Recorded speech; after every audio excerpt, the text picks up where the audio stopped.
The golden langur originates from a very limited region in South Asia, where it is naturally found only in parts of western Assam in India and southern Bhutan. Its range is tightly confined to the area between the Manas River in the east and the Sankosh River in the west, with these rivers acting as natural geographic boundaries that isolated the species from other langurs over time. This primate remained unknown to science until the mid-20th century. It was formally identified in the 1950s after reports from the Indo-Bhutan border region caught the attention of naturalists. The golden langur's origin in this narrow forest belt is closely linked to the subtropical and semi-evergreen forests of the eastern Himalayan foothills. These ancient forests provided the stable environment needed for the species to evolve separately, resulting in its distinct appearance and making it one of the most geographically limited primates in the world. Golden langurs inhabit subtropical and tropical forest ecosystems in the eastern Himalayan foothills. Their preferred habitat includes semi-evergreen forests, moist deciduous forests, and mixed broad-leaved forests, where tall trees form continuous canopies. These forest types provide the dense foliage and varied plant life the species relies on for shelter, movement, and daily activities. They are highly arboreal and spend most of their lives in the upper and middle layers of the forest canopy. Continuous tree cover is essential, as golden langurs move by leaping and climbing between branches, rarely descending to the ground. Forests with interconnected crowns allow them to travel, forage, and rest while avoiding predators. Golden langurs are also found in riverine forests and forest patches near rivers and foothill valleys.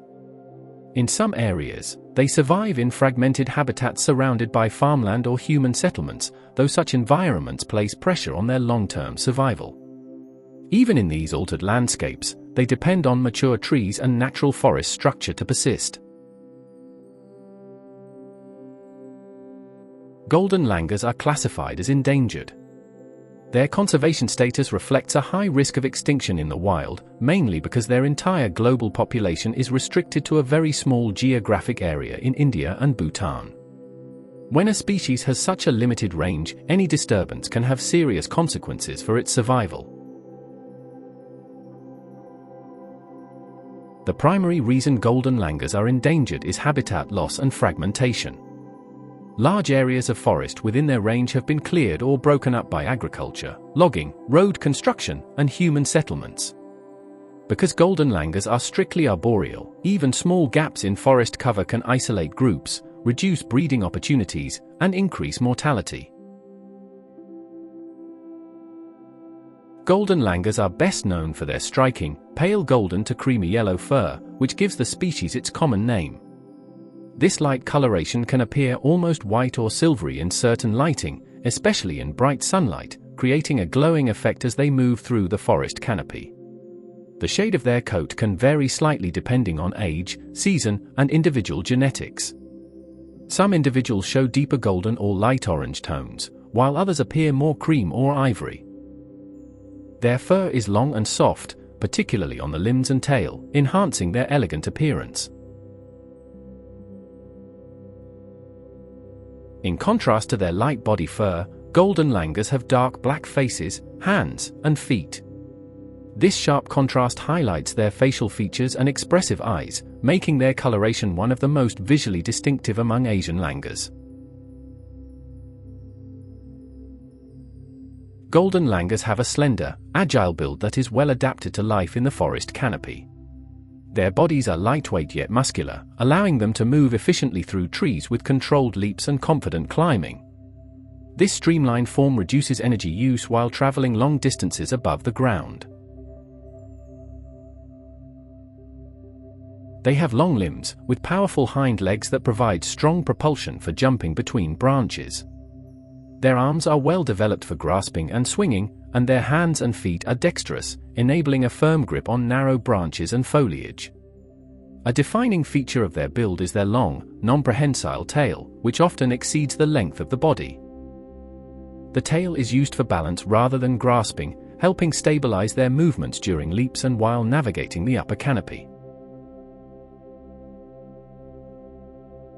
Golden langurs are medium-sized primates with a graceful and lightweight frame.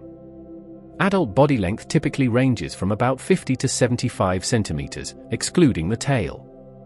Their proportions are well suited to arboreal life, allowing them to move smoothly through the forest canopy without excessive bulk. Their tails are notably long, measuring approximately 70 to 100 centimeters, and often exceed the length of the body itself. This long tail plays an important role in balance and stability while leaping and climbing among tree branches. Adult golden langurs generally weigh between 9 and 12 kilograms. Males are usually slightly heavier and more robust than females, though the difference is subtle compared to some other primate species. Golden langurs display a range of social and daily behaviors that reflect their adaptation to forest life. They are diurnal, meaning they are active during daylight hours, following regular routines of movement, resting, and social interaction. Much of their day is spent navigating familiar routes within their home range, showing strong spatial awareness of their surroundings. They are highly social primates and live in organized groups with clear social structures.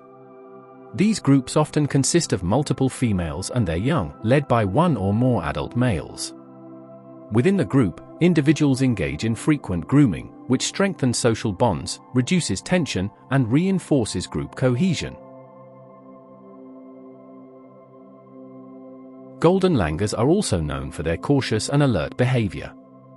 They rely on vigilance to detect potential threats, often pausing to scan their environment before moving. When disturbed, groups tend to retreat deeper into the canopy rather than confront danger, showing a preference for avoidance and collective movement to maintain safety. They use a variety of vocal sounds to communicate within their groups, especially while moving through dense forest canopy where visibility is limited. These sounds help maintain contact between group members and prevent individuals from becoming separated as they travel through trees. One of their most common vocalizations is a soft, low call that functions as a contact sound. This call is often exchanged between individuals during routine activities and helps reinforce group cohesion without drawing unnecessary attention from predators. When alarmed or disturbed, golden langurs produce louder, sharper calls that alert other members of the group to potential danger. These alarm sounds trigger increased vigilance and coordinated movement, allowing the group to respond quickly and retreat to safer areas within the forest. Golden langurs are not built for high running speeds on the ground, as they spend most of their lives in the trees. Their movement is instead characterized by controlled agility rather than outright speed, allowing them to navigate the forest canopy with precision and balance. Within the trees, golden langurs can move quickly and efficiently by leaping between branches and climbing through interconnected canopies. Their speed in this environment is well suited to escaping threats and keeping pace with group members, even though it is not measured in exact distances per hour. Rather than relying on bursts of rapid motion, golden langurs use steady, fluid movements to cover their territory. This form of locomotion emphasizes safety and coordination over maximum speed, reducing the risk of falls while traveling at height. Golden langurs have a specialized, plant-based diet that is well suited to their forest habitat. They are primarily folivorous, meaning leaves make up the largest portion of their food intake. Young, tender leaves are especially important as they are easier to digest and provide essential nutrients. Golden langurs also consume a variety of other plant materials. These include buds, shoots, flowers, fruits, seeds, and bark, depending on seasonal availability. This flexible feeding strategy allows them to adapt to changes in food resources throughout the year. Their digestive system is specially adapted to handle tough plant fibers. A complex, multi-chambered stomach enables them to ferment and break down cellulose efficiently, allowing golden langurs to extract maximum nutrition from a diet that would be difficult for many other animals to digest. Golden langurs have a defined breeding pattern that is closely tied to seasonal cycles and the availability of food. They typically breed once a year, with mating occurring during the cooler months, so that births coincide with periods when food is most abundant. This timing ensures that mothers have sufficient resources to support gestation and nursing. The gestation period for Golden Langurs lasts around 6 to 7 months, after which a single infant is usually born. Twins are extremely rare. Newborns are initially bright orange in color, which contrasts sharply with the golden coat of adults, and they gradually change to the typical pale golden hue as they mature over several months. Infants are highly dependent on their mothers during the first few months, clinging to the mother's body while she moves through the trees. Other group members often participate in caring for the young, engaging in alloparenting behaviors such as grooming or holding the infant, which strengthens social bonds within the group. Sexual maturity is typically reached around 3 to 4 years of age, at which point juveniles can begin to participate in reproduction, continuing the species' tightly regulated and socially structured breeding pattern. Thanks for watching. Please subscribe for even more viewing pleasure. Don't forget, like and comment. Feel free to share.